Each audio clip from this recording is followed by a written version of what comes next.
या देवी सर्वभूतेषु लक्ष्मीरूपेण संस्थिता नमस्तस्यै नमस्तस्यै नमस्तस्यै नमो नमः। ओम दुम दुर्गाय नमः। ओम महालक्ष्मी देवी नमः। स्वागत है आपका हमारे चैनल पर। आज के इस वीडियो में आप सुनेंगे दुर्गा सप्तशती का 5वां और 6वां अध्याय। आज 2 अप्रैल 2025 नवरात्रि का 5वां दिन है। 5वें दिन को श्री पंचमी के नाम से भी हम जानते हैं और इस दिन माता लक्ष्मी की पूजा विशेष लाभदायक मानी जाती है।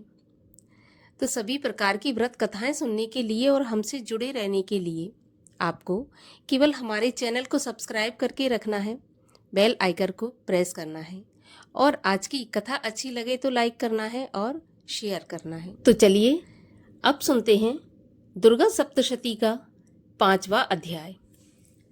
ऋषि बोले, प्राचीन समय में शुंभ निशुंभ दोनों असुरों ने बल के मद में आकर इंद्र का त्रिलोकी का राज्य और यज्ञों के भाग छीन लिए। उन्हीं दोनों ने सूर्य, चंद्रमा, कुबेर और वरुण का अधिकार पा लिया। वायु एवं अग्नि का काम भी वे ही करने लगे। देवताओं को तो अपमानित, पराजित एवं राज्य भ्रष्ट करके स्वर्ग से निकाल दिया।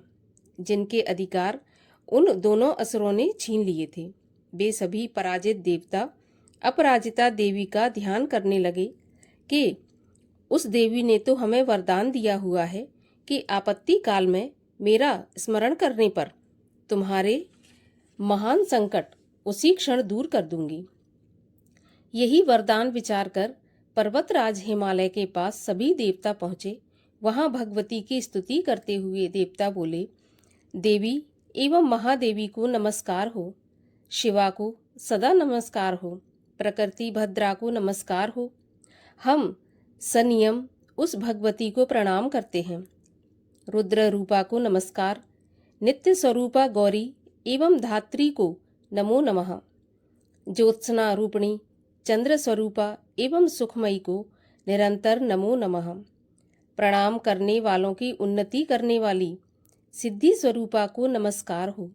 दैत्यों की लक्ष्मी, राज्य लक्ष्मी, शिव शंकर पत्नी माता जी को नमो नमः हो। दुर्गा संकट के पार कराने वाली दुर्गपारा, सार रूपा सारा, सर्व कारिणी ख्याति कृष्णा धूम्रा देवी को निरंतर नमस्कार हो। अत्यंत सुंदर एवं अत्यंत भयंकर रूप उस देवी को बार बार प्रणाम हो। जगत की प्रतिष्ठा रूपाकृति देवी को नमो नमः हो। जो देवी सभी प्राणियों में चेतना कही जाती हैं, उसे बार बार नमस्कार हो। जो देवी सभी प्राणियों में निद्रा रूप से कही जाती हैं, उसे नमस्कार है, उसे बार बार नमस्कार हो। जो देवी सभी जंतुओं में क्षुधा और छाया रूप में स्थित है, उसे नमस्कार है, उसे बार बार नमस्कार है। जो देवी प्राणियों में क्षमा, शक्ति तथा तृष्णा रूप में स्थित है, उसे नमस्कार हो, उसे नमस्कार हो, उसे बार बार नमस्कार हो। जो देवी सब प्राणियों में लज्जा, शांति और श्रद्धा रूप में स्थित है, उस देवी को नमस्कार हो, उसे नमस्कार हो, उन्हें बार बार नमस्कार हो। जो देवी उसे नमस्कार है, उसे नमस्कार है, उसे बार बार नमस्कार है। जो देवी सभी प्राणियों में भ्रांति, कांति और जो लक्ष्मी रूप से स्थित हैं, उन्हें नमस्कार है, उसे नमस्कार है, उसे बार बार नमस्कार है। जो देवी समस्त जीव मात्र में वृत्ति रूप में स्थित है, उसको नमस्कार है, उसको नमस्कार है, उसको बार बार नमस्कार है। जो देवी समस्त जीव मात्र में स्मृति रूप में स्थित है, उसको नमस्कार है, उसको बार बार नमस्कार है। जो देवी समस्त जीव मात्र में तुष्टि रूप में स्थित है, उसे नमस्कार है, उसको नमस्कार है, उसको बार बार नमस्कार है। जो देवी समस्त जीव मात्र में माता रूप से स्थित है, उसको नमस्कार है, उसको नमस्कार है, उसको बार बार नमस्कार है।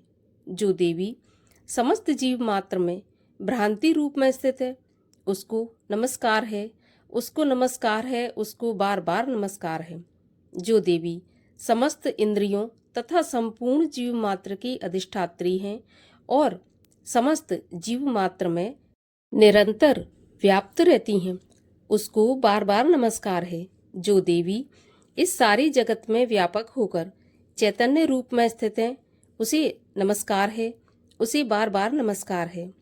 प्राचीन काल में अपने मनोरथों की सिद्धि के लिए देवताओं ने जिस देवी की स्तुति की, इसी प्रकार कई दिनों तक सुरपति इंद्र जिनकी सेवा करता रहा, वह मंगल रूपा परमेश्वरी हमारा मंगल एवं कल्याण करें और हमारी आपत्तियां दूर करें। दुष्ट दैत्यों से संतापित हम संपूर्ण देवता जिस भगवती ईश्वरी को नमस्कार कर रहे हैं और भक्ति पूर्वक नम्रता के स्वरूप मनुष्यों द्वारा स्मरण किए जाने पर उनकी विपत्तियों का नाश कर देती हैं, वह हमारी भी सभी विपत्तियों को दूर करें। ऋषि बोले, हे राजन, सभी देवता जब इस प्रकार भगवती की स्तुति कर रहे थे, उस समय श्री गंगा जी के जल में स्नान करने के लिए श्री पार्वती जी आईं। उस समय सुंदर भौं वाली पार्वती जी ने देवताओं से पूछा कि तुम लोग किसकी स्तुति कर रहे हो? तब उनके शरीर कोश से प्रकट होकर शिवा बोली, ये देवता तो शुंभ दैत्य के सताए हुए एवं संग्राम में निशुंभ से पराजित हुए मिलकर मेरी ही स्तुति तो कर रहे हैं। श्री पार्वती जी के शरीर कोश से श्री अंबिका जी का प्राकट्य हुआ। इसी कारण सारे संसार में कौशिकी के नाम से प्रसिद्ध हैं। इस प्रकार जब कौशिकी प्रकट हुई, श्री पार्वती जी रूप में काली हो गईं, अतः हिमालय में रहने वाली कालिका के नाम से विख्यात हुई। उसके अनंतर शुंभ निशुंभ के सेवक चंड तथा मुंड ने वहां आकर उस अंबिका देवी को देखा, जो उस समय परम सुंदर रूप धारण कर रही थी। उन दोनों ने शुंभ दैत्य को जाकर कहा कि हिमालय को अपनी कांति से प्रकाशित करती हुई परम सुंदर स्त्री वहां बैठी है। वैसा उत्तम परम सुंदर रूप किसी ने भी कहीं नहीं देखा होगा। हे असुरराज, वह देवी कौन होगी, इस बात का आप ही पता लगाइए और उसे ग्रहण कीजिए। वह स्त्री क्या है? रत्न है। उसके तो सभी अंग बड़े मनोहर हैं, अपनी दिव्य कांति से दिशाओं को प्रकाशित कर रही है। हे दैत्य इंद्र, वह तो बैठी हुई है, आप जाकर उसे देख सकते हैं। हे प्रभु, जैसे भी हो आप उसे ग्रहण कीजिए। ऋषि बोले, तब चंड मुंड के वचन सुनकर शुंभ ने महाअसुर सुग्रीव को दूत बनाकर देवी के पास भेजा और कहा कि तुम मेरी ओर से उससे इस प्रकार से कहना और इस प्रकार का उपाय करना, जिससे कि वह प्रसन्न होकर अत्यंत शीघ्र ही यहाँ आ जाए। यह सुनकर वह दैत्य पर्वत के उस प्रदेश पर पहुंचा जो कि अत्यंत सुंदर था। वहां पर ही देवी बैठी हुई थी। वहां जाकर उसने देवी से मधुर वाणी द्वारा कोमल वचन कहे। दूत बोला, हे देवी, दैत्यों का स्वामी शुंभ तीनों लोकों में परमेश्वर है। मैं उसका दूत हूँ। मुझे उसने आपके पास भेजा है। मैं वहाँ जो उसकी आज्ञा न मानता हो उसे परास्त कर देता हूँ। उसने सभी देवता परास्त कर दिए हैं। अब आपके लिए जो संदेश है वह मुझसे सुनिए।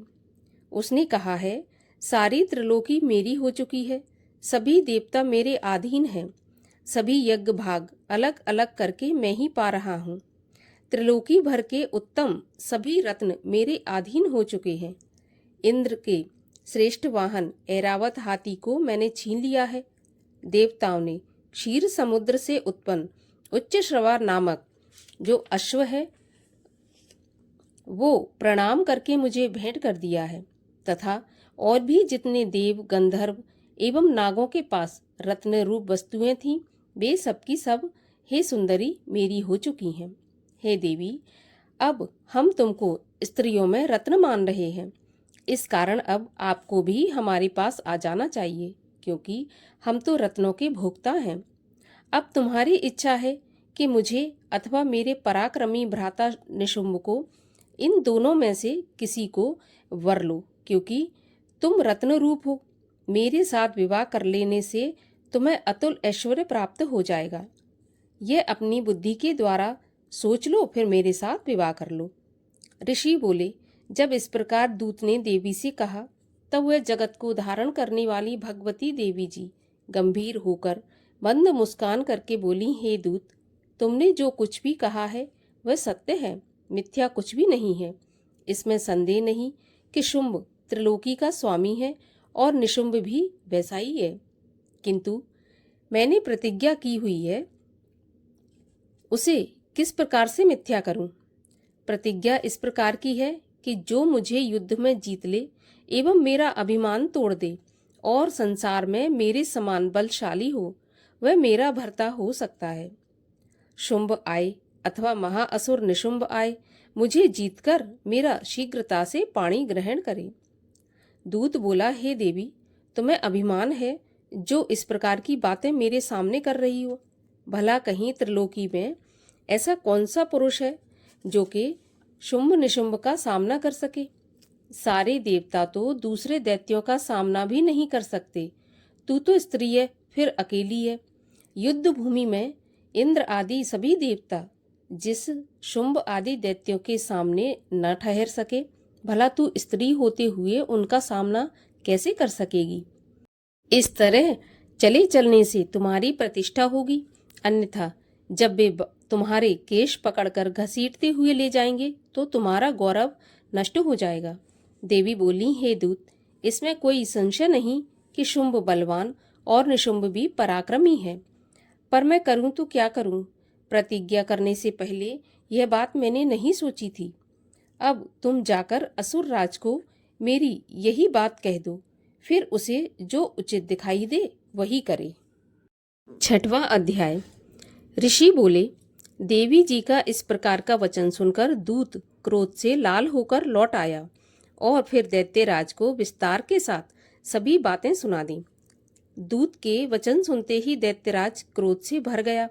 दैत्यों के सेनापति धूम्रलोचन से बोला, हे धूम्रलोचन, तुम देर मत करो, अपनी सेना के साथ वहां जाकर उस दुष्टा को केशों से पकड़कर बलपूर्वक घसीटते हुए यहाँ जल्दी ले आओ। उसकी रक्षा के लिए यदि कोई भी वहां दूसरा उपस्थित हो, चाहे वह देवता, यक्ष, गंधर्व कोई भी हो, उसे मार डालो। ऋषि बोले, आज्ञा पाते ही वह धूम्रलोचन दैत्य 60,000 असुरों के साथ सेना लेकर शीघ्र चल पड़ा। वहां जाकर उसने हिमालय पर विराजमान देवी को देखा और ऊंची आवाज से बोला, अरे तू शुंभ निशुंभ के पास चल। यदि अभी भी प्रसन्नता के साथ मेरे स्वामी के पास नहीं चलेगी तो याद रख, तुझे बालों से पकड़कर घसीटते हुए बलपूर्वक ले जाऊंगा। देवी बोली, इसमें संशय नहीं कि तुम्हें दैत्येश्वर ने भेजा है। तुम स्वयं भी बलवान हो, बड़ी भारी सेना के साथ आए हो। इस प्रकार की दशा में मुझे बलपूर्वक ले जाओ तो मैं तुम्हारा क्या कर सकती हूँ? ऋषि बोले, जब इस प्रकार का उसे उत्तर मिला तो धूम्रलोचन असुर देवी की ओर दौड़ा। तब तो देवी अंबिका जी ने हुंकार के शब्द से उसे भस्म कर दिया।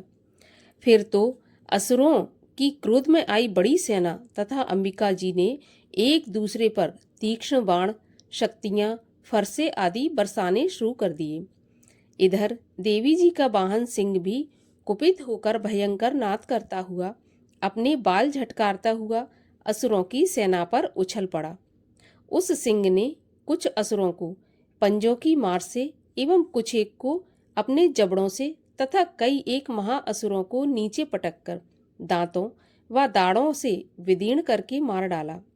कितने एक दैत्य के केसरी ने नाखूनों से पेट फाड़ डाले। कितने दैत्यों को तल प्रहार कर उनके सिर धड़ से अलग कर डाले और अन्यों की भुजाएं, सिर आदि छिन्न भिन्न कर दिए। कितनों के पेट फाड़कर गले के बाल फटकारते हुए सिंह ने रुधिरपान किया। अत्यंत कुपित हुए देवी जी के वाहन बलवान सिंह ने क्षण भर में दैत्यों की सेना का नाश कर दिया। देवी जी ने उस असुर धूम्रलोचन को मार डाला। देवी जी के वाहन सिंह ने भी सारी सेना का नाश कर दिया। शुंभ ने जब यह सुना तो उसके क्रोध का पारा चढ़ गया और उसके होंठ कांपने लगे। झट से शुंभ ने चंड तथा मुंड दोनों दैत्यों को आज्ञा दी, हे चंड तथा मुंड, तुम दोनों बड़ी भारी सेना लेकर वहां पहुंचो, उसे जल्दी से यहाँ लाओ, उसे सेना लेकर खींचकर या बांधकर ले आओ। यदि इस प्रकार लाने में तुम लोगों को संशय हो तो युद्ध करो। सभी प्रकार के अस्त्र शस्त्रों से सारे असुर मिलकर उसे मार डालो। उस दुष्टा के मारे जाने पर एवं सिंह के भी मारे जाने पर जिस दशा में भी अंबिका पड़ी हो उसे बांधकर अपने साथ लेकर शीघ्र आओ। इस प्रकार 5वां और 6वें अध्याय का समापन होता है। आगे के अध्यायों की कथा सुनने के लिए चैनल को सब्सक्राइब अवश्य कर लीजिए।